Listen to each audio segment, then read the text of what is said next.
আপনার জীবনে কি এমন কোনো প্রশ্ন আছে যার উত্তর আজও আপনি পাননি? মন ভাঙা, হতাশা, টাকার সমস্যা, মানসিক চাপ, সম্পর্কের সমস্যা, ভবিষ্যতের দুশ্চিন্তা, মৃত্যুর ভয়? আপনার সব প্রশ্নের উত্তর, সব সমস্যার সমাধান আছে এক জায়গায়। সেটা হলো শ্রীমদ্ ভগবদ্গীতা। হ্যাঁ, এই এক গ্রন্থই যে বইটা শুধু ধর্মের কথা বলে না, বলেছে জীবনের প্রতিটা বিষয়ে। চাইলে মন, চাইলে অর্থ, চাইলে শান্তি, চাইলে সাফল্য, সব কিছুই আপনি পেতে পারেন, শুধু জানতে হবে সঠিক পথ। আজ আমি আপনাকে জানাবো গীতার ১১টি অমূল্য উপদেশ, যেগুলো শোনার পর আপনি আর আগের মতো থাকবেন না। এগুলো শুধুই কথা না, এই ১১টা উপদেশ বদলে দিতে পারে আপনার জীবন, আপনার ভাগ্য, এমনকি আপনার ভবিষ্যৎ পর্যন্ত। তাই ভিডিওটা একটু স্কিপ করবেন না, সম্পূর্ণ মনোযোগ দিয়ে শেষ পর্যন্ত শুনুন। যেই ব্যক্তি এই ভিডিওটি শেষ পর্যন্ত শুনবে, সে তার জীবনে তার প্রত্যেকটি সমস্যার সমাধান অবশ্যই পাবে। সে তার জীবনে যা কিছু চাইবে তা সে অবশ্যই পাবে। প্রথম উপদেশ, অন্যায়কে কখনো সহ্য করো না। শ্রীকৃষ্ণ বলেছিলেন, নিজের বলেই কাউকে অন্যায় করতে দেওয়া উচিত নয়।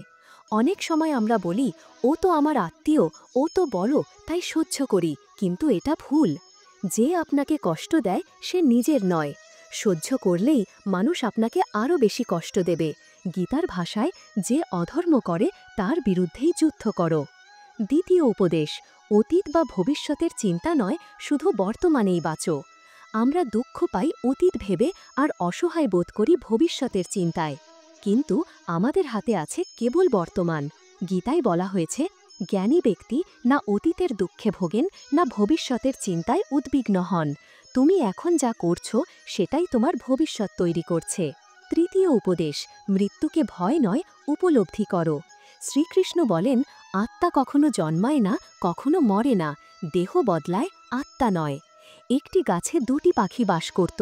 শিকারী একটিকে মারল, আরেকটি কাঁদতে লাগল, কিছুক্ষণ পর তাকেও মারল। বাস্তবতা, মৃত্যু কারোর জন্য থেমে থাকে না। মৃত্যু মানেই শেষ নয়, এটা একটি নতুন শুরু। চতুর্থ উপদেশ, নিজের মন ও চিন্তা নিয়ন্ত্রণ না করলে শান্তি আসে না। অর্জুন বলেছিলেন, আমার মন আমার কথা শোনে না। শ্রীকৃষ্ণ বললেন, মনকে নিয়ন্ত্রণ করতে হয় অভ্যাস ও সংযম দিয়ে। এক রাজা বলেছিলেন, আমি সুখী না, শান্তি পাই না। তাকে বলা হলো, যে মানুষ শান্ত তার জামা পরে নাও। রাজা অনেক খুঁজেও এমন কাউকে পেল না, শুধু এক দরিদ্র সাধু ছাড়া, যার জামাই ছিল না। শান্তি বাইরের নয়, অন্তরের। পঞ্চম উপদেশ, কামনা, ক্রোধ ও লোভ নরকের দরজা। এই তিনটি মানুষের জীবনের শান্তি কেড়ে নেয়। কামনা অপূর্ণ হলে আমরা হতাশ হই, ক্রোধ সম্পর্ক ভাঙে, লোভ আমাদের অন্ধ করে তোলে। গীতায় বলা হয়েছে, যার মধ্যে এই তিন গুণ থাকে সে এই পৃথিবীতে নরক ভোগ করে। ষষ্ঠ উপদেশ, সব দেবতা এক, ঈশ্বর এক।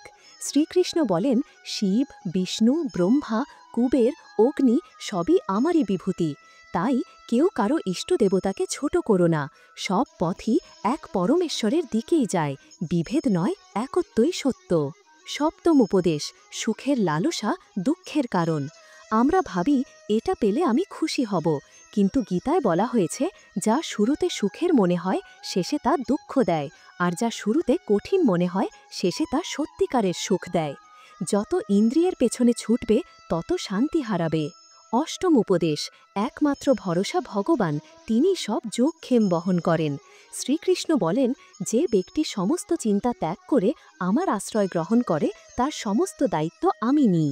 যার ঈশ্বরে ভরসা, সে কখনো একা নয়। সে যা চায় ঈশ্বর তা দেন, আর যা পেয়েছে তাও রক্ষা করেন। নবম উপদেশ, এই জগতে কিছুই স্থায়ী নয়। তুমি কি এনেছিলে, কি হারালে, কি তোমার ছিল যা এখন নেই? গীতার সারাংশ, সব কিছু এখান থেকেই এসেছে, এখানেই থাকবে। আজ যা তোমার, কাল তা অন্য কারো। তাই আসক্তি নয়, গ্রহণযোগ্যতা শেখো। দশম উপদেশ, অতিরিক্ত মোহ মানেই দুঃখের সূত্রপাত। অর্জুন যোদ্ধা হয়েও যুদ্ধ করতে পারছিল না, কারণ তার মোহ ছিল আপনজনদের প্রতি। গীতার জ্ঞান সেই মোহ কাটিয়েছিল।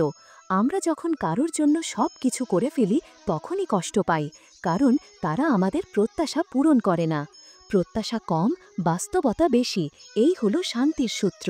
একাদশ উপদেশ, দুঃখকে স্বাভাবিক ভাবো, আতঙ্ক নয়। জীবনে যেমন আনন্দ আসে তেমনি দুঃখও আসবে। গীতায় বলা হয়েছে, শীত গ্রীষ্ম সুখ দুঃখ সবই ক্ষণস্থায়ী, ধৈর্য ধরো। যে বুঝে যায় দুঃখ জীবনের অংশ, সে কখনো ভেঙে পড়ে না। এখন আপনার পালা। এই ভিডিওটা শুধু দেখে চলে যাবেন না, এটা একটা উপলব্ধি। কমেন্ট করুন আপনার হৃদয়ের কথাগুলো। ভালোবাসা একটা দিন, একটা শেয়ার করুন, হয়তো কারোর মন আজ বদলে যাবে। আর সাবস্ক্রাইব করুন এই রকম আরও ভিডিও দেখার জন্য। এই গীতার কথাগুলো সবার কাছে পৌঁছাক। জীবন ছোট, সময় কম, তাই এখন এই মুহূর্তে মন খুলে বাঁচুন, হাসুন, ভালোবাসুন। কারণ যেই বুঝে যায় জীবনের আসল মানেটা, সেই আসল জয়ী। জয় শ্রীকৃষ্ণ। রাধা রাধা।